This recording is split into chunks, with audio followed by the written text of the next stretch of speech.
Hello everyone, welcome back to the channel. As of now, the 2025 Industrial Action Ballot for resident doctors in England is officially open. If you're a BMA member, your ballot card should be landing on your doorstep very soon, which means of course that your address is set correctly on the BMA website, because if it's not, it's going somewhere else. So if you think it might be out of date, use the link in the description to go and check. Make sure you make contact if you have a problem receiving your ballot. Let's get one thing really straight at the start of this video. Voting yes in a strike ballot does not mean that you yourself are committing to strike. You are simply voting to allow strike action to take place if needed.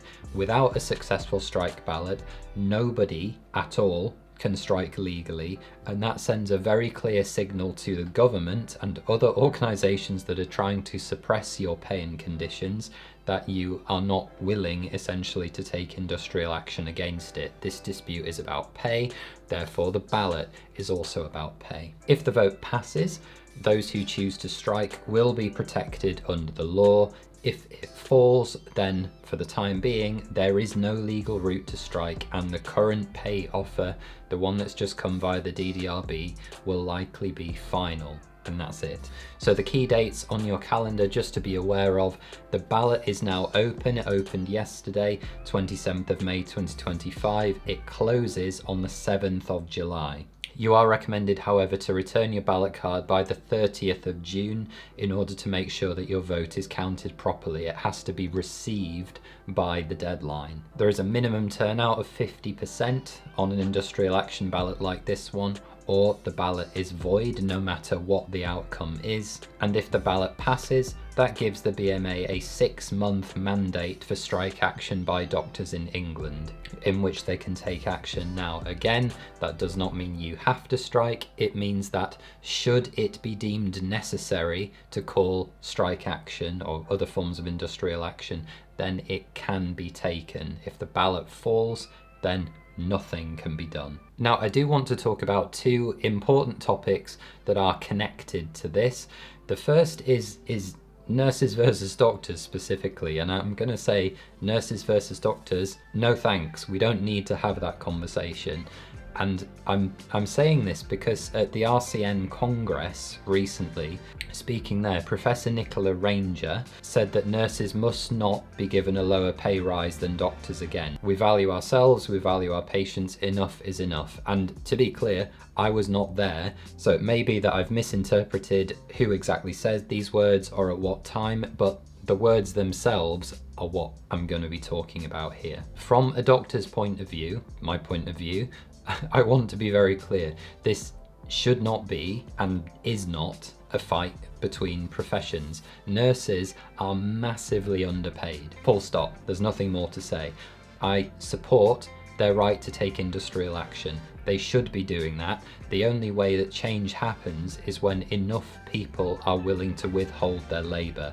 That is true whether you are a doctor, a nurse, physiotherapist, a pharmacist, any other of the health roles that we work with in the NHS and as part of the healthcare MDT. What happened the last time nurses tried to take industrial action is that fundamentally action on the ground wasn't good enough. Not enough people were willing to either vote in favour of striking or taking enough strike action to have a meaningful impact. That clearly needs to improve if any gains are going to be made. I fully support my nursing colleagues, and I hope that there is another round of industrial action for nurses and that they are able to achieve the pay uplifts and conditions uplifts that they want and deserve. I don't think that pitting doctors and nurses against each other in their own fights for pay restoration and improvement is a good thing. Not least because obviously, firstly, we do completely different jobs and have completely different sets of responsibilities. We're not on the same pay scales,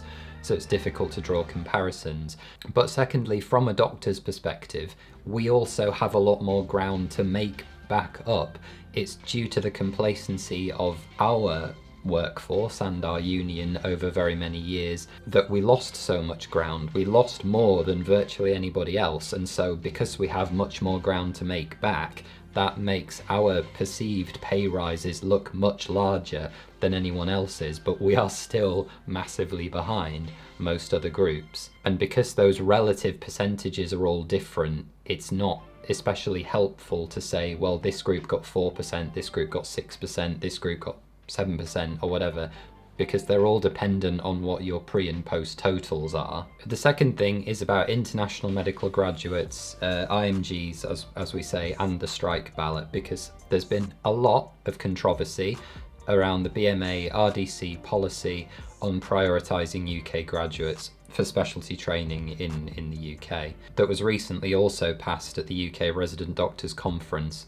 People are understandably very upset. It is to some degree a zero-sum situation because there are a finite number of training posts available. It's a situation for which there are no easy answers. I think we should all be able to agree on that. Wes Streeting, the current UK Health Secretary, has now publicly backed UK graduate prioritisation in speaking to the press, but also, as part of that, has signalled plans to protect IMGs who are already working in the NHS. So I think it's likely, thankfully, that we may see some degree of grandfathering come in and be taken as an approach. This is something that the official BMA RDC policy bakes in. This is something I have argued for. And so I'm pleased to see that reflected in what the Health Secretary is saying to the press. But my concern specifically is that I've seen some posts online across the various social media platforms suggesting that some people may want to vote against the strike ballot purely to weaken the ballot out of frustration with the BMA and the BMA's perceived failures around this policy. And obviously, I get the anger on that, but the really crucial reality is that striking or taking industrial action or being prepared to take industrial action raises pay for everyone who is working in the NHS as doctors or may work in the NHS as doctors in the future.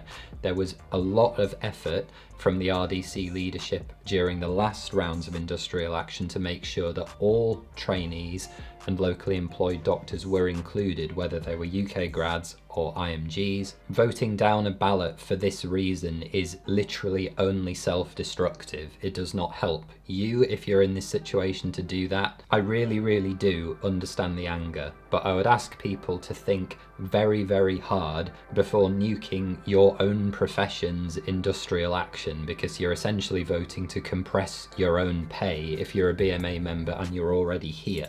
Because without a strike mandate, there is no pressure to improve conditions for anyone, whether you're a UK grad or an IMG. A failed ballot means stagnation, not any form of protest.